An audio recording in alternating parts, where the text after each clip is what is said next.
Aku cuma minta pengakuan dan hak sebagai anaknya aja. Ya hancur rasanya. Malu diomongin banyak orang kan. Ya untungnya ya hancurnya intinya, Mbak. Tapi bagaimanapun kan itu tetap ibu saya. Jelek buruknya kan tetap yang melahirkan. Saya cuma ingin cium kaki aja ke ibu saya itu.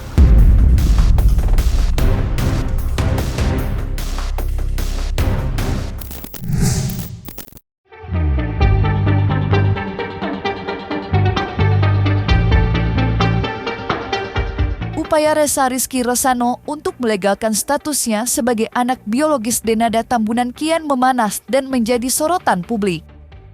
Pemuda berusia 24 tahun itu terus bergerak menuntut pengakuan hukum di tengah sikap bungkam sang penyanyi yang hingga kini diduga belum bersedia mengakuinya sebagai darah dagingnya sendiri. Ressa tak henti memperjuangkan haknya untuk diakui sebagai anak biologis Denada. Demi kejelasan status hukum, ia bahkan datang ke Jakarta dan menyatakan kesiapan pihak keluarga untuk menjalani tes DNA. Perjuangan panjang tersebut pun menyisakan ironi besar yang menggugah perhatian publik. Di satu sisi, dunia menyaksikan betapa jijihnya Denada memperjuangkan kesembuhan putri kecilnya, Aisyah, dengan pengorbanan yang luar biasa. Namun di sisi lain, Ressa justru merasa menerima perlakuan yang berbanding terbalik hingga 180 derajat. Kehadirannya selama 2 dekade terakhir seolah terhapus dari garis hidup Denada, meninggalkan luka dan tanda tanya yang hingga kini belum terjawab. Ya sampai detik ini kenapa kok belum ada pengakuan? Jelas. Sampai selama ini. Gitu, aku cuma minta pengakuan dan hak sebagai anaknya aja. Kenapa kok ada, ibaratnya ada aku yang sehat maksudnya, kenapa kok sampai gini? Padahal anaknya yang Aisyah itu sakit kayak gitu sampai Denadanya sampai jatuh kayak gitu. Ya iri ada. Ressa ini kan dari kecil udah sama saya dari umur berapa hari diberikan kepada saya.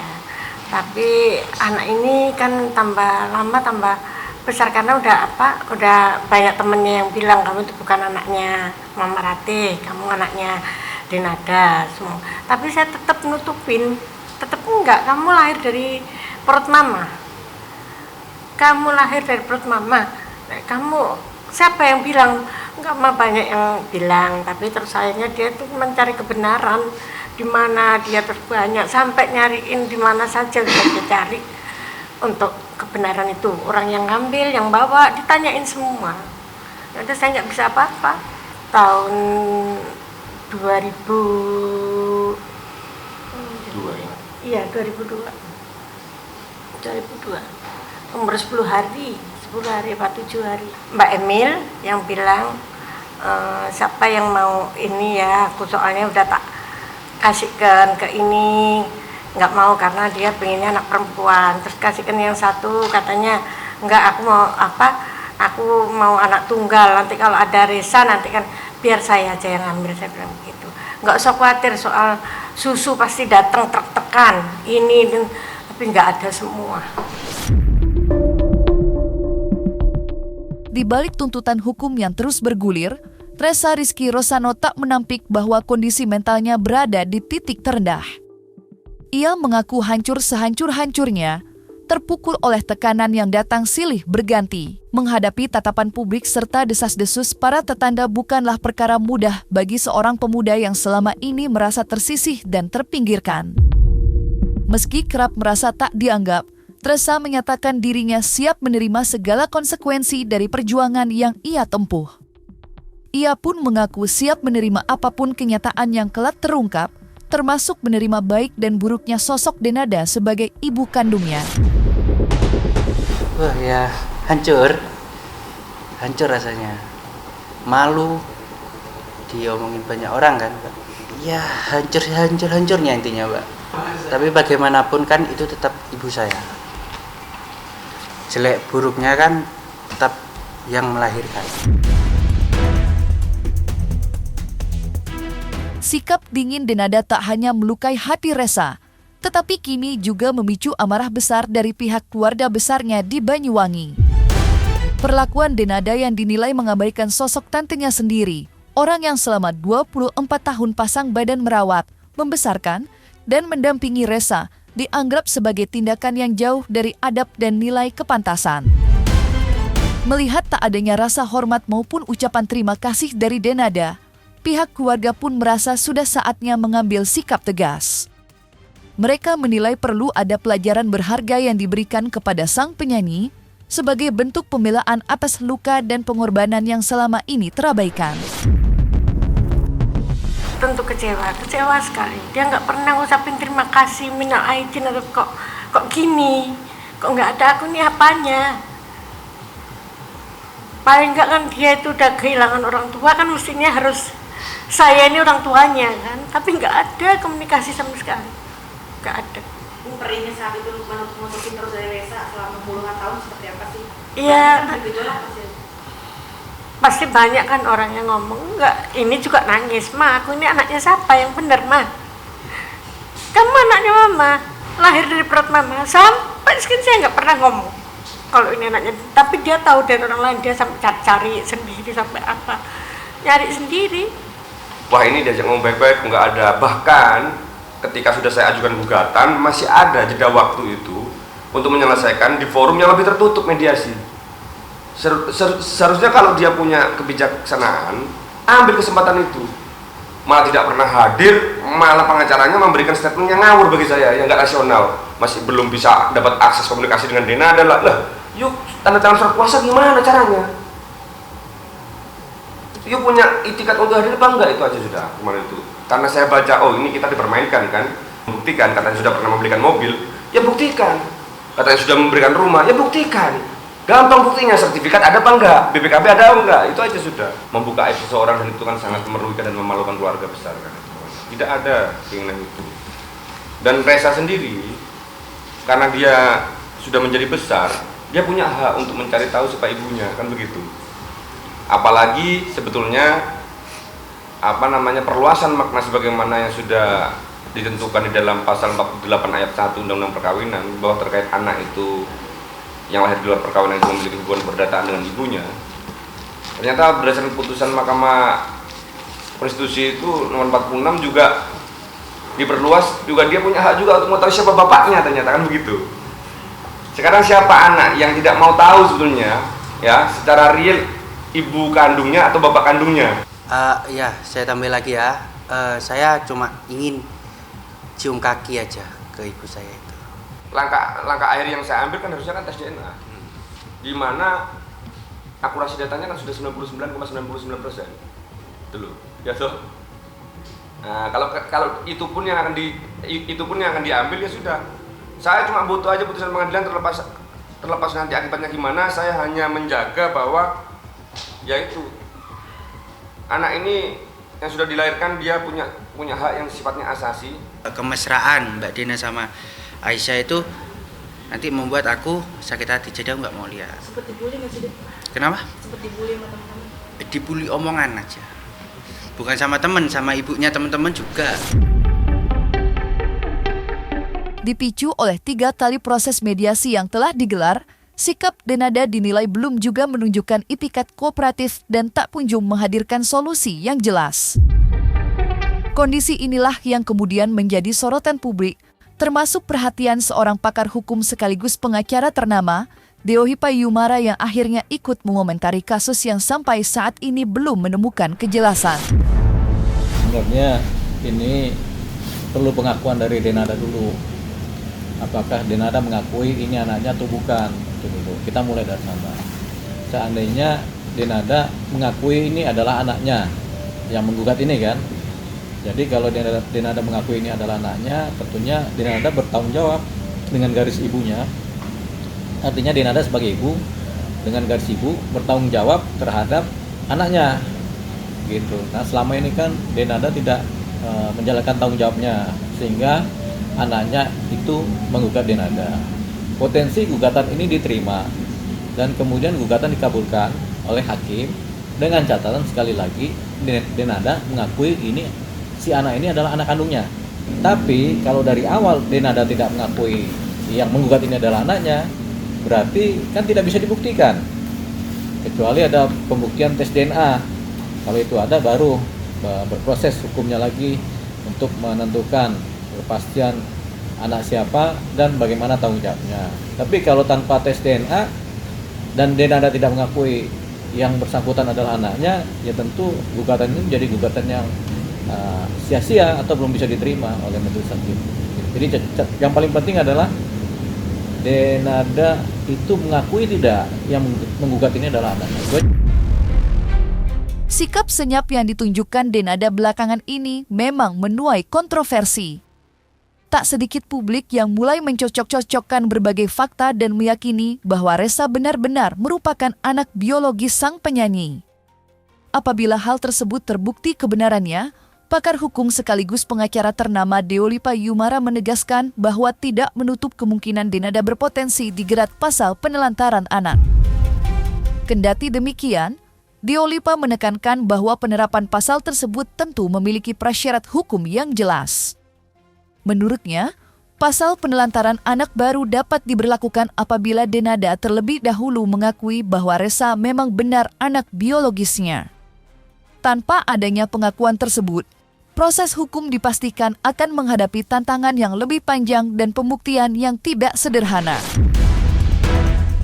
Kalau Denada kemudian mengakui itu anaknya dan kemudian ada bukti-bukti surat, maka masuk ini adalah penelantaran anak. Undang-undang perlindungan anak masuk ini. Iya bisa dipidana. Makanya perbuatan melawan hukumnya itu adalah pidana tadi kan. Pidana ini ada pidana karena penelantaran anak, undang-undang perlindungan anak, baru kemudian ada perbuatan melawan hukumnya yang bisa dibuat secara perdata untuk ganti rugi. Gitu. Secara material kan. Jadi catatan itu yang paling penting, yaitu Denada mengakui ini adalah anaknya dan kemudian ada bukti-bukti surat yang menyatakan demikian. Gitu. Bukti-bukti surat aja harus ditambah lagi dengan hasil tes DNA. Begitu. Kalau Denada tidak mengakui Resa adalah anaknya. Ya, gugatan ini kan nanti putusan pengadilan. Kita belum tahu putusan pengadilan berapa, apakah 7 miliar, apakah semua 1 miliar, atau malah diterima gugatannya, atau malah gugatannya kemudian ditolak. Kalau gugatannya diterima, belum tentu 7 miliar juga yang dikasih. Mungkin hakim mengabulkan misalnya 500 juta, atau hakim memutuskan adalah penggantian secara bertahap. Jadi tergantung majelis hakim. Jadi belum tentu putusannya adalah 7 miliar sesuai dengan permintaan gugatan dari si Resa kan. Jadi hakim yang memutuskan. Kita belum tahu putusan majelis hakim. Semua tergantung dari bukti-bukti sama pengakuan dari Denada sendiri. Bermula dari sebuah mobil, perpecahan antar keluarga justru harus terjadi. Ungkapan itulah yang agaknya mampu menggambarkan peliknya perkara keluarga Denada. Setidaknya, pihak penggugat dapat menarik nafas lega, mengingat bola panas perkara tersebut tidak menggelinding lebih jauh hingga berbuah laporan polisi. Baru kemarin. Tahun kemarin.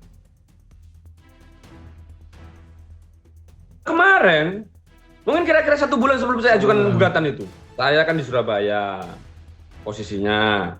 Mertua saya kan di Banyuwangi. Nah, suatu ketika ditelepon sama mertua saya, bilang sambil menangis-nangis, ya, sesak-sesak dia bilang bahwa, "Le, mama didatangi polisi.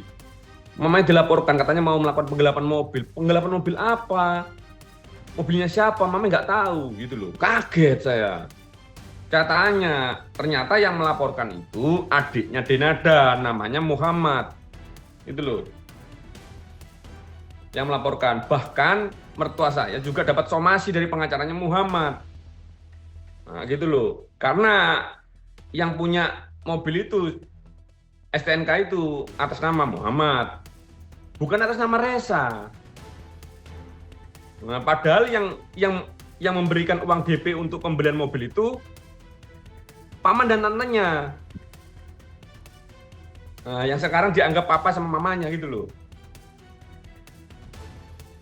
Jadi anak ini terdolimi anak ini gitu loh. Itu makanya bikin saya gemes. Sampai akhirnya akibat dari didatangi polisi itu, ibu saya jadi sakit-sakitan. Karena memang kondisinya kan kurang sehat kan. Itu jadi stres, jadi sakit-sakitan, sudah komunikasi baik sama adiknya Denada itu, malah beliau menantang, ya sudahlah kalau memang ini ya, mertua saya kan bilang kan, ini nanti kalau nggak diselesaikan, nanti daripada nanti ramai, daripada viral nanti ketahuan malu semua kan gitu. Nah, adiknya bilang, ya sudah viralkan. Ya sudah, saya datang, akhirnya saya ajukan gugatan sudah. Karena saya jengkel, itu aja sudah. Tapi mohon maaf ya, LP itu nggak jadi keluar. Jadi kebetulan saya kenal baik dengan polisinya, akhirnya diselesaikan secara keluargaan. Tapi mereka masih tidak mau menerima. Itu loh. Akhirnya datang kedua kali somasi, yang lebih bikin saya jengkel lagi kedua kali gitu loh. Itu makanya saya ajukan gugatan gitu loh. Apa yang dituturkan oleh pihak penggugat kemarin tentunya bertolak belakang dengan penjelasan pihak kuasa hukum Denada ketika perbincangan terkait perkara ini meledak pertama kalinya. Tentu masih segar di memori bahwa kala itu kuasa hukum Denada menyebut jika kliennya pernah membelikan sebuah mobil yang diperuntukkan kepada Resa dan keluarga Dino Rosano. Jadi begini, yang menyatakan sudah membelikan mobil itu siapa? Kan pengacaranya. Ya toh.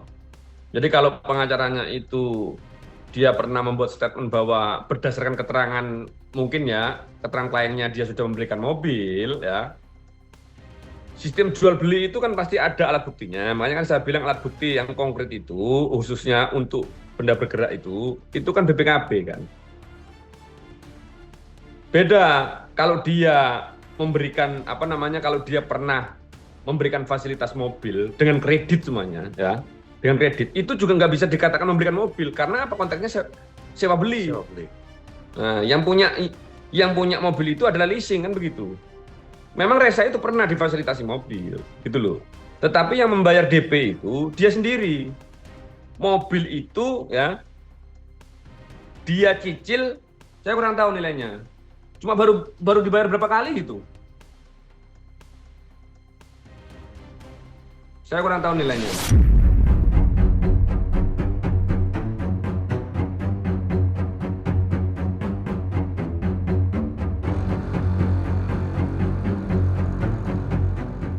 Nah, selesai sudah, Cumi Lovers. Jangan lupa untuk like, subscribe, dan juga share channel YouTube Cumi Cumi.